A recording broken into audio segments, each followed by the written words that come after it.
Hey, what's up, guys? Another Dark Souls 2 commentary.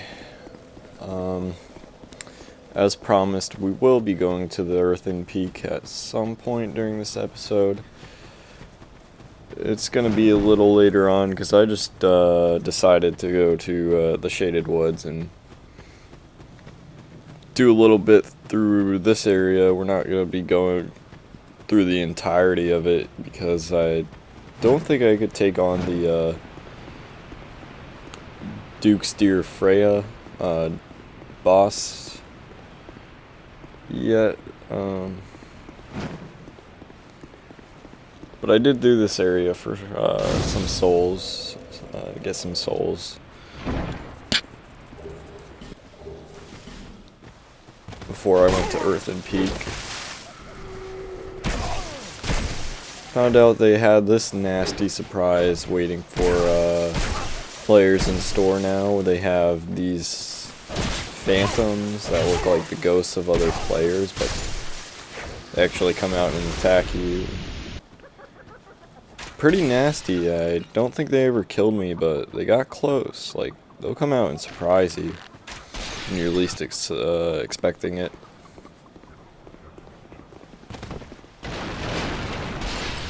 Sorry if I sound a little tired in this episode. I've been getting back into school.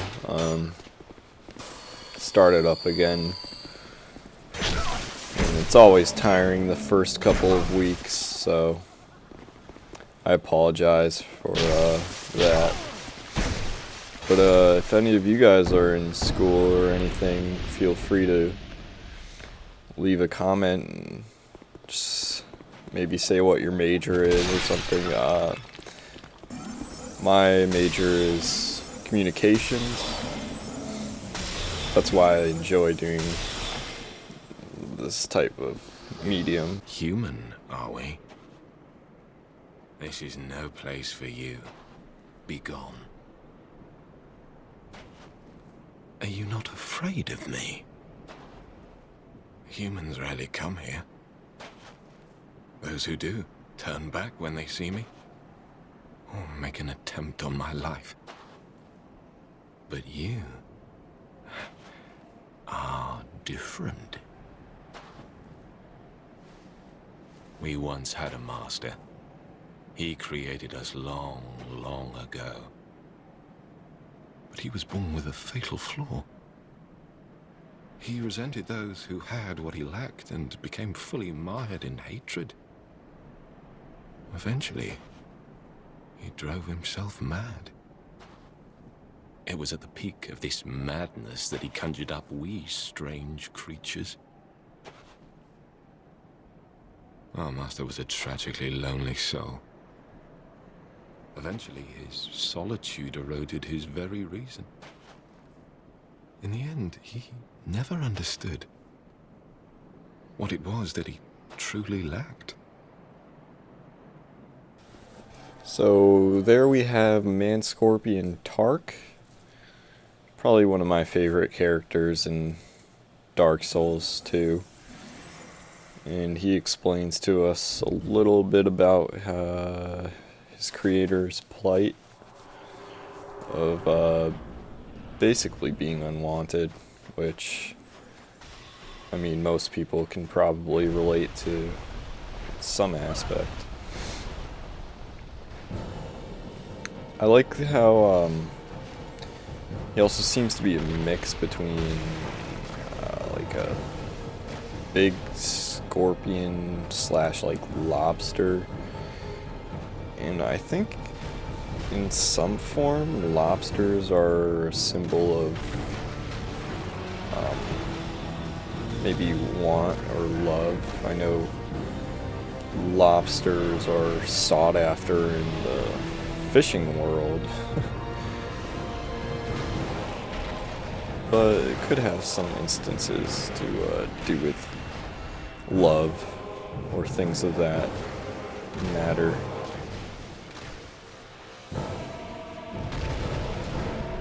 I think actually the reason why Man Scorpion Tark agrees to help you in this boss fight is because I think he used to love, correct me if I'm wrong, he used to have feelings for the Scorpioness. Who are you? I thought you were that bastard for a moment. You've set me free. Now I can find him. The cheeky prick. He won't know what hit him. I am Creighton of Mirror. I travel from land to land to hone my blade. I've heard this land was full of danger. I thought it would suit me perfectly. I joined forces with a man on the way, but he was no more than a backstabbing knave. He took the first chance he had to try and off me. I decided to set a trap for him here. But then I got trapped myself. I can't believe that I was so dense. Thank the stars that you came along. You be careful of him. Pate, I think he said. He wears this rather unusual ring. You'll know it when you see it. I've seen his type before. He kills entirely for the pleasure of it. I'm sure I won't be his last victim. The man's better off dead, I tell ya. He's a slick talker, so don't let him fool ya. Pate, the man with a strange ring. Watch out for the slimy rat. And don't you believe a word that he says. I'll find the common footpad and put an end to his roguery. I always make sure to free Creighton, because he has some cool dialogue for us there. It's really up to you to decide who you believe more, Creighton or Pate. I mean, I'm inclined to believe Creighton a bit more, because I think I can resonate with some of the feelings that he has towards Pate.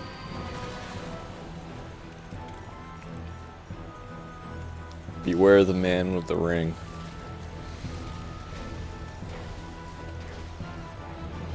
Just a really cool, I really like the storyline, so I'm going to be trying to stick with it. And guys, I cut out a lot of this boss fight. It just dragged on, more so than any boss fight I think I've had yet.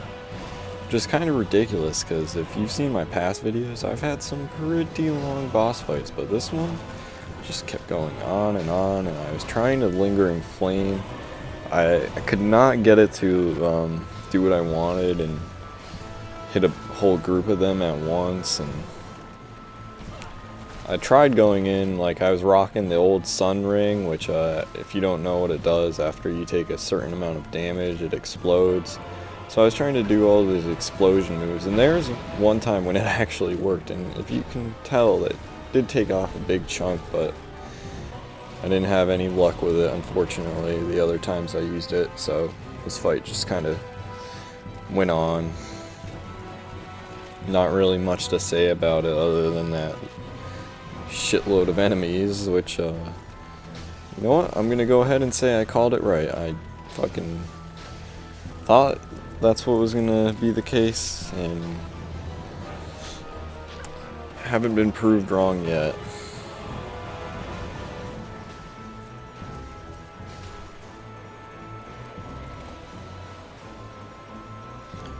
So as we progress through the game, we are seeing more and more strong sense of duality and opposing waypoints and different viewpoints and interesting stuff like that.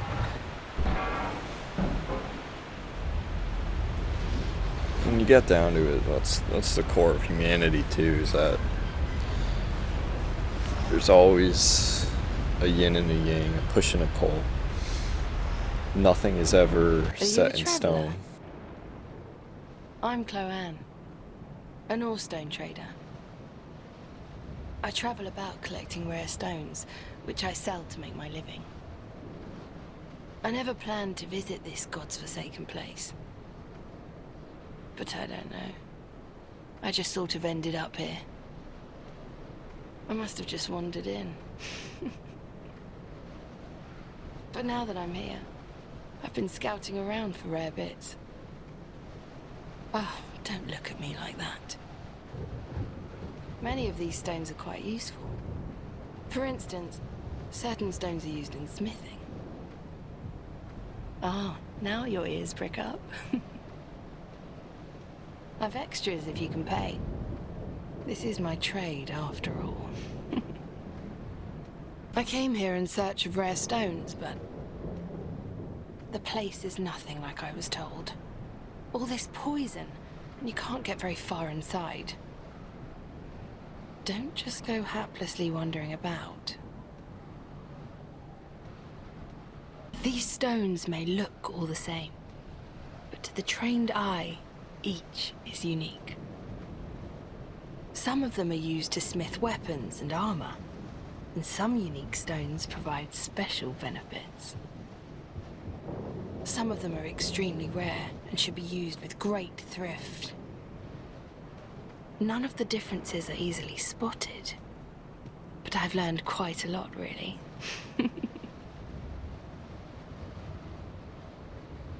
Drang Lake. How is it that I ended up here? It's funny. I can't seem to remember.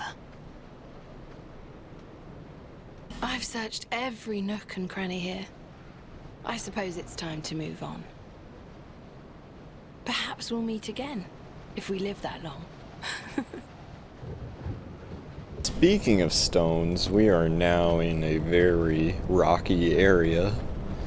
Earthen Peak, aptly named.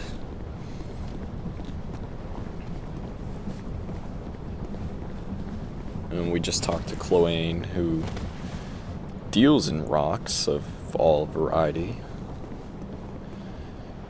And I always enjoy coming to this area because I needed to upgrade some of my weapons. If you couldn't tell from that skeleton boss fight, oh man, that thing just dragged on. I don't... Ugh.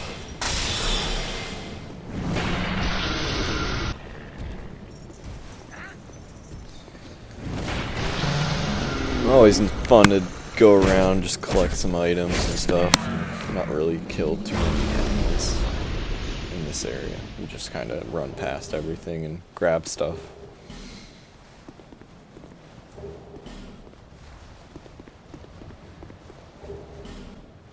Here we have a better example, I think, of how you can actually use lingering flame to your advantage coming up.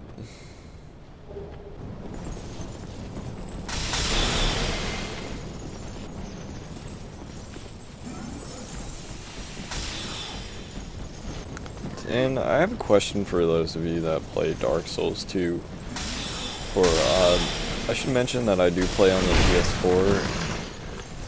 Now that I'm at the Iron Keep, I've been trying to do PvP, but there hasn't been any action there, really. Do you guys know what the deal is with that? Because I assumed when I got there, there'd at least be one or two other people dropping their red signs, but I seem to be the only one.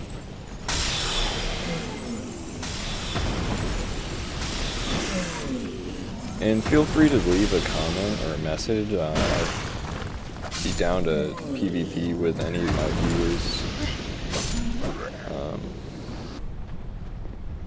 Or co-op. Praise the sun and jolly cooperation.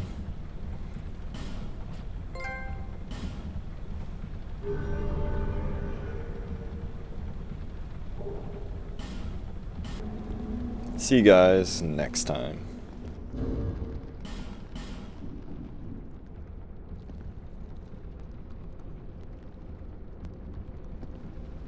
Still on the road, are you? Sorry to have burdened you so. This is for you, by way of an apology.